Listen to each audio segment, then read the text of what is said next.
Bismillahirrahmanirrahim. Assalamualaikum warahmatullahi wabarakatuh. Alhamdulillah, wassalatu wassalamu ala Rasulillah wa ala alihi wa sahbihi wa mawala wa la hawla wa la quwwata illa billah. Nawina ta'ala wa ta'lim al-ibadah wa istihadah wa hasanah tawassuki kita ila sunnati rasulih wa du'a al-huda wa dalalata al-khairati wa amrati wa kulli sawabin subhanahu wa ta'ala. Allahumma la sahla illa ma ja'altahu sahlan wa anta taj'alul husna idza syi'ta sahlan wa al-aqibatu lil muttaqin wa la 'udwana illa 'alal zalimin. Amma ba'du. Qala rabbi shrah li sadri wa yassir li amri wahlul 'uqdatam min lisani yafqahu qawli. Bapak Ibu muslimin dan muslimat rahmatullah, alhamdulillah kita masih diberikan kesempatan oleh Allah Subhanahu wa taala untuk bersama-sama melaksanakan ibadah salat zuhur secara berjamaah.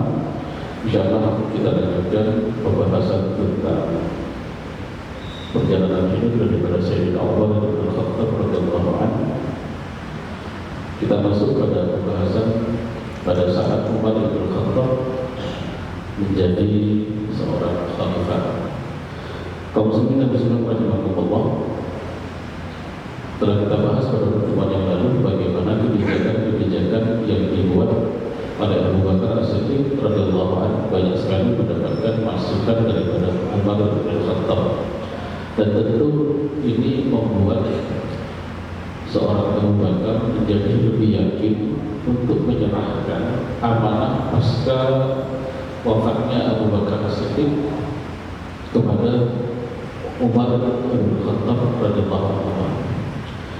Karena kita terlihat dari apa yang dilakukan oleh Umar bin Khattab, pada dasarnya Umar ini memiliki konsep yang cocok dan layak diterapkan pada pemerintahan Islam itu sendiri, sehingga menjelang wafatnya Abu Bakar As-Siddiq radhiyallahu anhu, Abu Bakar ini membuat wasiat, di mana di dalam surat wasiat tersebut beliau menuliskan bahwasanya khalifah ataupun penerus beliau pasca wafatnya Abu Bakar, beliau menunjuk Umar bin Khattab radhiyallahu anhu. Dan itu tentunya bukan suatu hal yang dapat diterima dengan cepat oleh para sahabat. Mengapa? Karena para sahabat ini cukup mengenal tabiat daripada Umar yang tanpa kompromi. Umar ini terkenal cukup tegas, sehingga ditakuti bukan hanya oleh para musuh, tapi cukup disegani oleh para sahabat yang lainnya. Mereka khawatir kalau Umar menjadi khalifah, mereka akan ataupun Umar ini akan bersikap otoriter yang mereka belum tentu sanggup untuk menghadapinya. Dan ini mereka sampaikan kepada Abu Bakar. Namun Abu Bakar As-Siddiq membantah anggapan mereka ini dan menyatakan bahwasanya ia tidak akan menunjuk siapapun dan tidak akan merestui siapapun untuk menggantikan beliau kecuali Umar. Sehingga keteguhan Abu Bakar inilah yang kemudian membuat pasca wafatnya Abu Bakar, Umar bin Khattab kemudian ditunjuk sebagai khalifah kedua. Ternyata pandangan yang jauh daripada Abu Bakar ini adalah satu pandangan yang sangat tepat, karena Abu Bakar itu adalah sosok yang lembut, tapi ternyata ketika beliau menjabat, dia cukup tegas dalam menentukan kebijakannya. Berbeda dengan Umar yang memang sudah terkenal tegas, pada saat dia berinteraksi dengan masyarakat, ternyata Umar ini bersikap sangat lembut. Salah satunya mungkin yang sangat kita kenal adalah kisah di mana beliau berkeliling kota Madinah untuk memeriksa keadaan kaum muslimin dan mendapatkan satu tenda yang baru dibangun di pinggir kota Madinah, dan mendapatkan bahwasanya di dalam itu terdapat seorang laki-laki dan istrinya yang akan melahirkan. Di mana kemudian Umar ini mengajak istrinya Ummu Kulsum binti Ali bin Abi Thalib untuk membantu kelahiran daripada anak yang bersangkutan, dan Umar sendiri yang menyiapkan makanan untuk keluarga tersebut tanpa diketahui bahwasanya yang sedang menyiapkan makanan tersebut, yang sedang membantu persalinan tersebut adalah presiden dan ibu negara. Dan ini menunjukkan bagaimana perhatiannya Umar kepada rakyat-rakyatnya. Tentunya Umar bin Khattab ini sebagaimana disebutkan oleh Al-Mawardi dalam kitab Al-Ahkam Sultaniyah, Umar adalah sosok yang pertama kali dari pemerintahan Islam yang membentuk banyak sekali lembaga-lembaga pemerintahan. Yang uniknya, lembaga-lembaga ini banyak menginspirasi lembaga-lembaga sejenis di masa modern saat ini. Akan kita sebutkan apa saja yang menjadi kebijakan daripada Umar, kemudian kebijakan tersebut diserap dan dibentuk serta diresmikan di masa sekarang. Yang pertama adalah yang berkaitan dengan kebijakan administratif dan pemerintahan. Di masa dulu, para khalifah maupun para raja tidak memiliki data yang pasti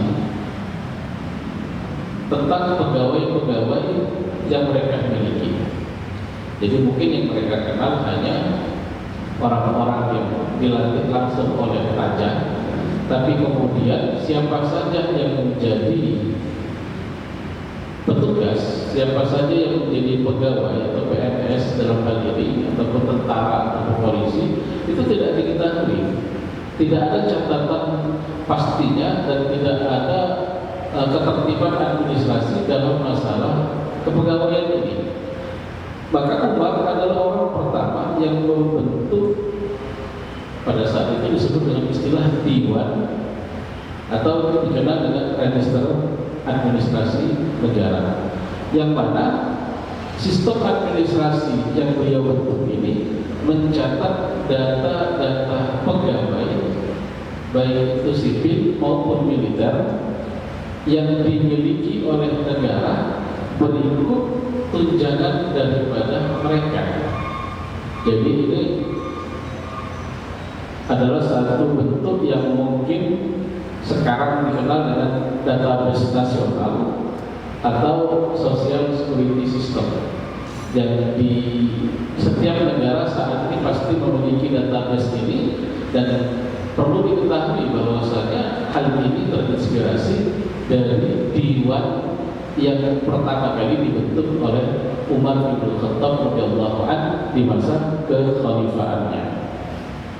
Begitu juga Umar ini adalah khalifah pertama yang membentuk kas negara, di mana pendapatan negara dalam hal ini kalau versi masa lalu adalah kharaj, jizyah, zakat, ghanimah, itu dicatat kemudian dikelola oleh Baitul Mal atau kas negara. Nah, mereka yang kemudian akan mengelola pendapatan tersebut baik dari segi pengembangan atau penyaluran ke divisi-divisi yang membutuhkan. Dan ini tentunya sampai saat ini ada, yaitu Menteri Keuangan dan lain sebagainya, itu ternyata di zaman Umar bin Khattab itu sudah dibentuk sistem-sistem seperti ini. Begitu juga Umar bin Khattab, kalau kita saat ini mengenal dengan sistem keseimbangan fiskal, asas keadilan, ataupun misalnya prinsip pajak progresif, perlindungan hak minoritas, ternyata Umar radhiyallahu anhu ini telah menerapkan sistem pajak ataupun reformasi pajak. Pada masa dulu yang namanya pajak tanah, yaitu kharaj ataupun jizyah, itu tidak dikelola dengan baik. Kadang-kadang penarikannya itu di luar kemampuan daripada pengelola lahan atau yang mereka yang memiliki kewajiban untuk membayar jizyah. Maka hal ini dirapikan di masa Umar bin Khattab, di mana tidak semua pemilik lahan itu wajib untuk menyetor, dan jizyah itu disesuaikan dengan kondisi masing-masing daripada non-muslim yang berada di bawah perlindungan daripada negara Islam.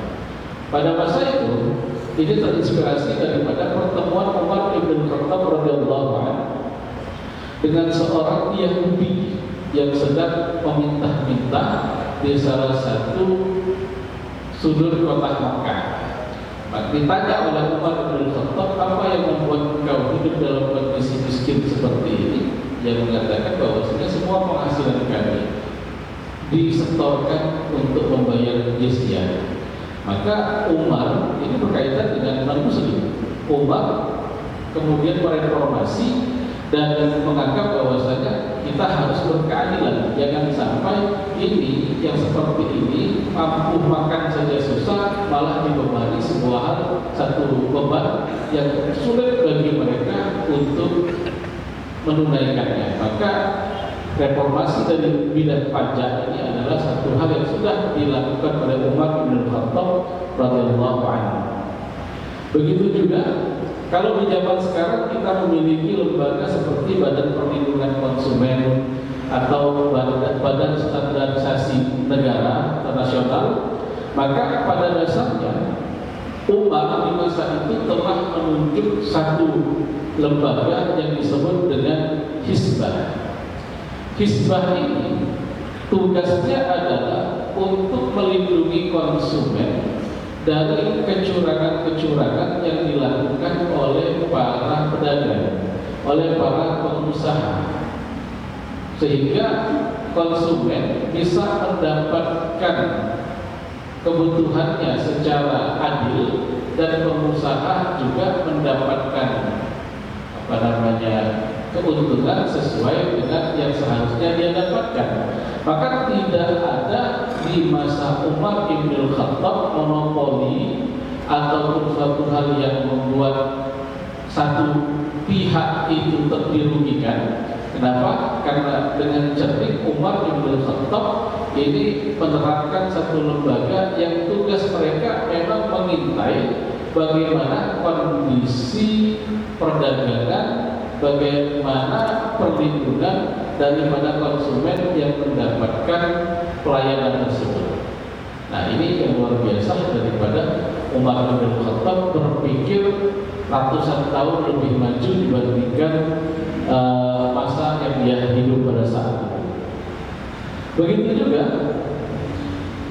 Umar ini menerapkan prinsip di mana kekuasaan eksekutif dan yudikatif itu dipisah. Dengan para qadhi itu mereka memiliki kekuasaan yang independen. Kalau sekarang kita mengenal independensi kekuatan kehakiman. Nah, ini sudah diterapkan oleh Umar. Pada masa itu para hakim itu tidak tunduk dengan khalifah. Jadi ketika seorang khalifah datang ingin mengajukan satu permasalahan, maka mereka ini memiliki kedudukan yang sama di hadapan para hakim. Inilah yang disebut kesamaan hukum, persamaan hukum, semuanya setara, sederajat di hadapan hukum.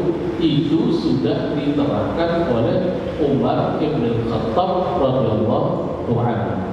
Bahkan pengawasan terhadap pejabat juga dilakukan oleh Umar bin Khattab dengan membentuk lembaga Ashabul Mazalim yang kemudian saat ini kita mengenal dengan istilah ombudsman.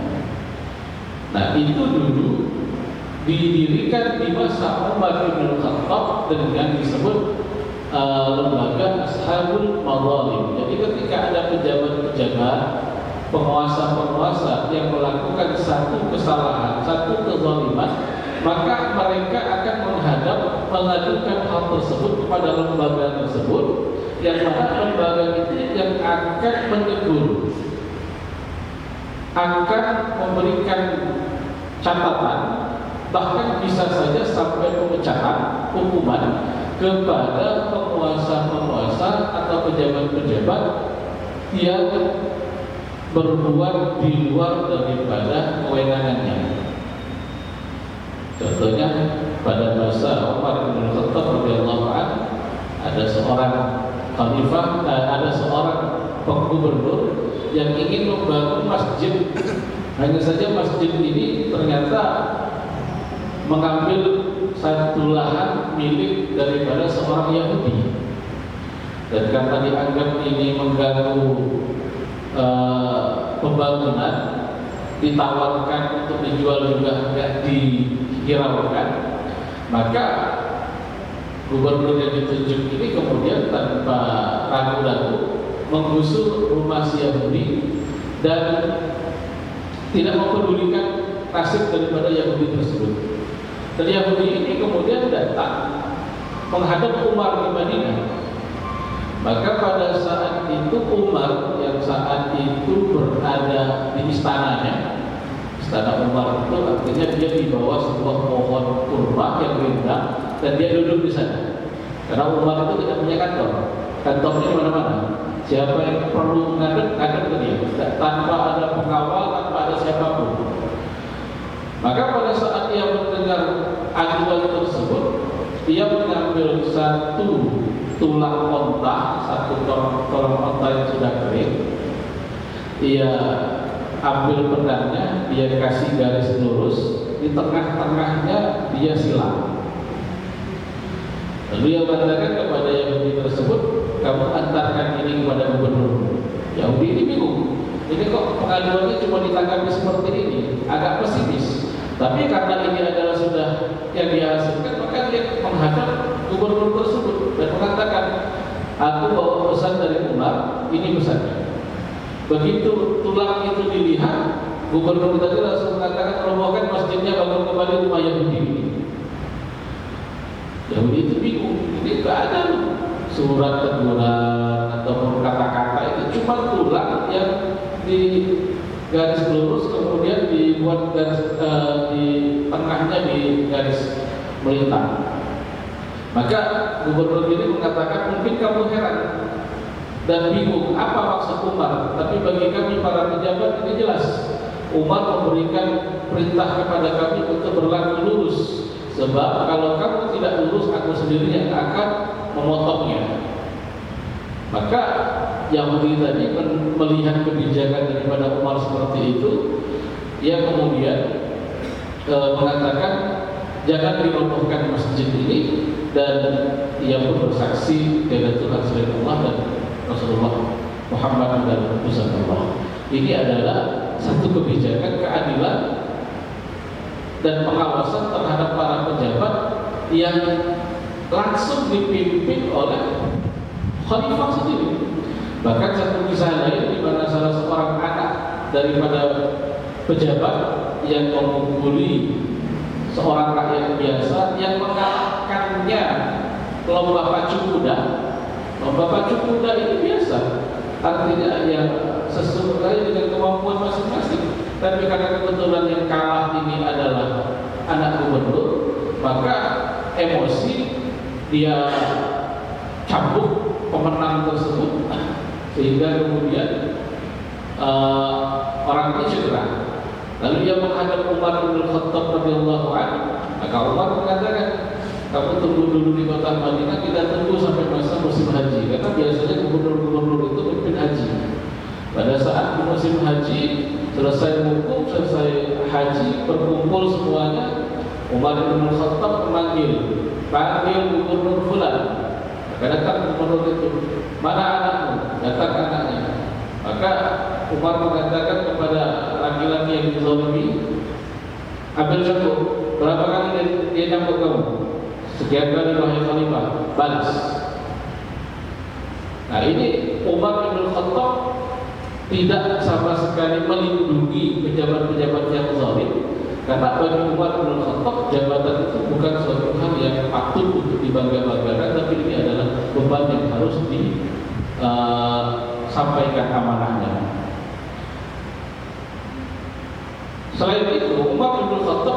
punya kebijakan membuat satu departemen militer. Kalau sekarang kita menyebutnya dengan Departemen Pertahanan Militer.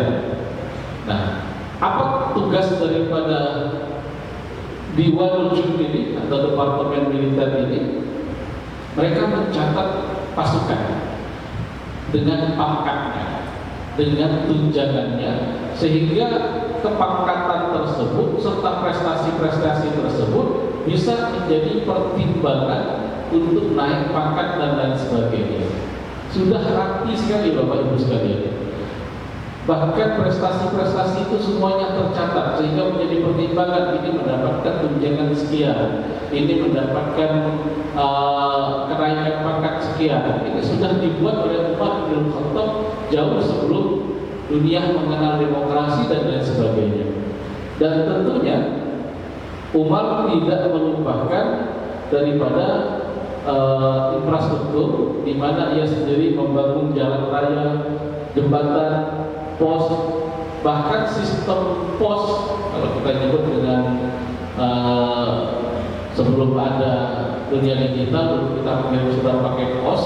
Nah, pos ini dulu ada, tapi sistem pengirimannya adalah satu orang datang dari satu tempat sampai menuju ke lokasi yang dituju surat tersebut. Bahkan di zamannya Umar diubah dengan di setiap lokasi itu ada petugas pos.